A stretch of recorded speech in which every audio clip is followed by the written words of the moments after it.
అందుకని తెలియజేసుకుంటూ ఇప్పుడు గాలివీడు మండలంకి వెళ్ళి ఎలా జరిగింది వీటి మీద నేను అక్కడ మాట్లాడుతూ ఉన్నాను.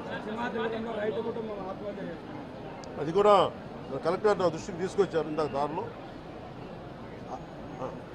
నాగేంద్ర అని ఒక రైతు దాదాపు ముగ్గురు ఆయన కుటుంబ సభ్యులు బిడ్డలతో సహా భార్యను కూడా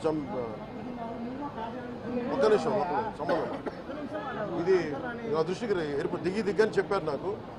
ఇది రెండు అంశాలుగా మేము చర్చిస్తున్నాం. దీన్ని దాని ఇన్వెస్టిగేషన్ జరుగుతూ ఉంది. ఒకటి అంతకు ముందు రోజే మ్యూటేషన్ మీద మేము తిరిగి ఆయన పొలం ఆయనకు వచ్చేస్తుంది. ఆయన ఎవరి దగ్గర అప్పు తీసుకున్నారంట. ఆ సదరు వ్యక్తి దగ్గర తిరిగి మ్యూటేషన్ తిరిగి ఆయన మీద రాయించుకోవడానికి ఆయన మ్యూటేషన్ కూడా జరిగింది. అంటే దాని అర్థం ఏంటంటే అప్పు తీర్చడానికి సంసిద్ధంగా ఉన్నారు, ఆయన దగ్గర డబ్బులు ఉన్నాయని అర్థం. ఈ పరిస్థితి ఆయన చీనీ తోటలోనే ఉరి తీసుకున్నారని చెప్పారు. చీనీ తోట కూడా కాపుకి వచ్చింది. అలాగే కొర్రల పంట వేశారు. ఆ కొర్రల పంట కూడా మొన్న హార్వెస్ట్ అయింది, దాన్ని కూడా దిగుబడి వచ్చింది, దాన్ని కూడా అమ్మేశారు. మరి ఇలాంటి పరిస్థితులు ఎందుకు జరిగిందనేది మన కలెక్టర్ ఇందాక చెప్తా ఉన్నాను, శ్రీధర్ గారు చెప్తా ఉన్నాను. ఇది చాలా బాధాకరం అనిపించింది. వారికి మనస్ఫూర్తిగా నేను నా గుండె లోపల నుంచి నేను సానుభూతిని తెలియజేస్తున్నాను, ప్రగాఢ సానుభూతిని. అది ఏ పరిస్థితుల్లో జరిగిందనేది సంపూర్ణమైన నివేదిక వచ్చాక దీని మీద సరైన యాక్షన్ తీసుకుంటాం.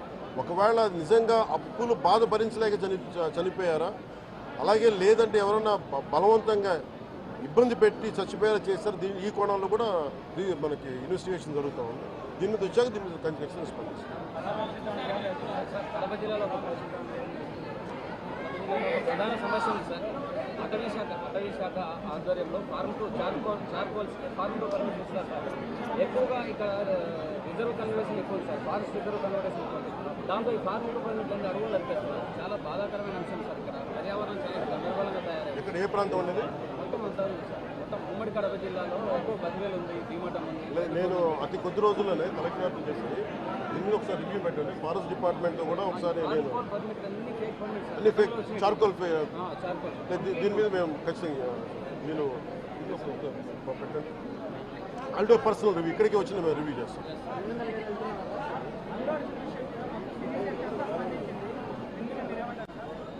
రెలవెంట్ ఇక్కడ మనుషులు చచ్చిపోయి సినిమాల గురించి మాట్లాడారు. కొంచెం పెద్ద మనుషులు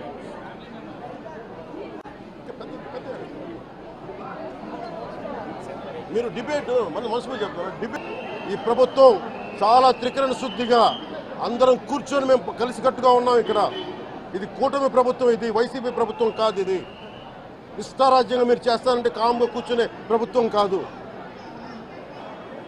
మీకు ఎలా చేస్తే ఎలా నియంత్రిస్తే మీకు కిందకు వస్తారో మేము చేస్తాం. మీరు గాల్లో విహరిస్తూ ఉన్నారు. 11 సీట్లు వచ్చి ఇంకా గాల్లో విహరిస్తున్నారు. మొత్తం మీకు ఎలా కిందకి దించాలో మాకు బాగా తెలుసు, చేసి చూపిస్తాం. ఇదే కాదు, ఈ సందర్భంగా ఏ నాయకులకైనా సరే అధికారుల మీద దాడి చేసినా, అధికారులు విధులు నిర్వహిస్తుంటే అడ్డుకున్నా చాలా కఠినమైన చర్యలు ఉంటాయి. ఈరోజు నేను వచ్చి ఇక్కడ ఎందుకు వచ్చాను జవహర్ బాబు గారి దగ్గరికి అంటే, ఆయన ఒక ఎస్సీ ఎస్టీ కులానికి సంబంధించిన వ్యక్తినో వీటి గురించి అని కాదు.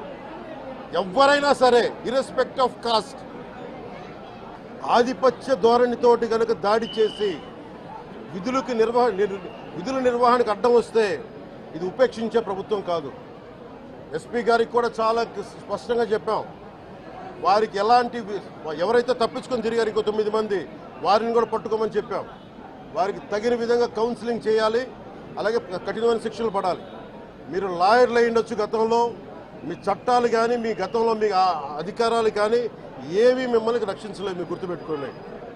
అలాగే ఈ విషయంలో ప్రజలకు కూడా చెప్తా ఉన్నాను, యువతకు కూడా చెప్తున్నాను, ప్రత్యేకించి రాయలసీమ యువతకు కూడా చెప్తున్నాను, మహిళలకు కూడా చెప్తున్నాను, మీరు దయచేసి భయపడకండి. ఈరోజు జవహర్ బాబు గారి భార్య భయపడతా ఉన్నారు. మీరు మాట్లాడితే కూర్చొని వాళ్ళ నాయకుడు కూడా మీరు కూర్చొని ముందు ఇవి కరెక్ట్ చేయండి, ఇలాంటివి కరెక్ట్ చేయండి, మీ పార్టీ వర్గాలు మీరు నియంత్రించుకోండి.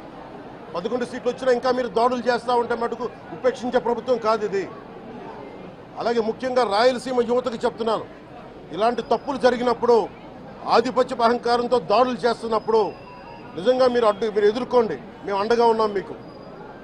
నాయకులకు కూడా భయపడకుండా మీరు ఎదుర్కోండి, నిలువరించండి వీళ్ళని, భయపడకండి. మీరు ఇలా భయపడే ఈ రోజున ఒక ఎస్సీ అధికారి జవహర్ బాబు గారి మీద దాడి చేసి కులం పేరుతో దూషించారు.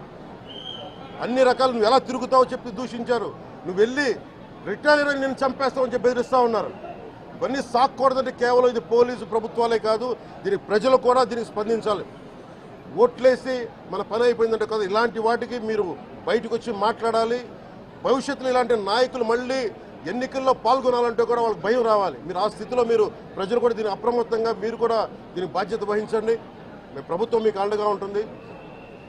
అలాగే జవహర్ బాబు గారి భార్య ఒకటే భయపడుతూ ఉన్నారు, అయ్యా మేము నిస్సహాయతలో ఉండేవాళ్ళం, మేము ఎస్సీ మాల కులానికి చెందిన వాళ్ళం, మాకు భయాలు వేస్తున్నాయి, మాకు ఎవరు లేరు మాకు అండగా ఉంటే వాళ్ళకి ఇదే చెప్తున్నాను. మేము భరోసా ఇస్తున్నాం.